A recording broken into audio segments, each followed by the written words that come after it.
குவாலக்கடாவில் உள்ள கட்டுமான தளம் ஒன்றில் மலேசிய குடிநுழைவுத்துறை JIM நடத்திய சோதனை நடவடிக்கையில் 81 சட்டவிரோத வெளிநாட்டவர்கள் பாத்தி கைது செய்யப்பட்டனர்.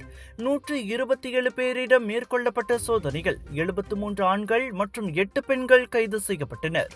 அவர்களில் 42 பேர் வங்காளதேசத்தினர், 26 பேர் இந்தோனேசியர்கள், 10 பேர் மியான்மர் நாட்டவர்கள், 1 பாகிஸ்தானியர் மற்றும் 2 இந்தியர்கள் ஆவர்.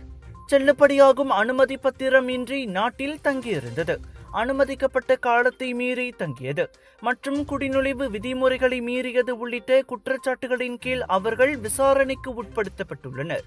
கைது செய்யப்பட்டவர்கள் மேல் நடவடிக்கைக்காக குடிநுழைவு தடுப்பு முகாமுக்கு அனுப்பப்பட்டுள்ளதுடன் சட்டவிரோத குடியேறிகளை வேலைக்கு அமர்த்தும் அல்லது பாதுகாக்கும் நபர்கள் மீது கடுமையான நடவடிக்கை எடுக்கப்படும் என குடிநுழைவுத்துறை எச்சரித்துள்ளது.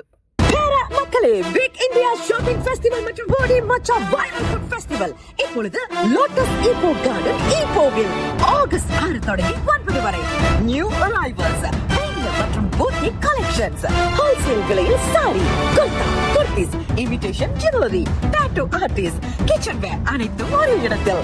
பிக் இந்தியா, தரமான பொருட்கள் நியாயமான விலையில். லோட்டஸ் ஈப்போ கார்டன் ஈப்போவில் தினசரி வாங்க மக்களே, வைரல் ஃபுட் சாப்பிட்டுக்கிட்டே ஷாப்பிங் பண்ணலாம்.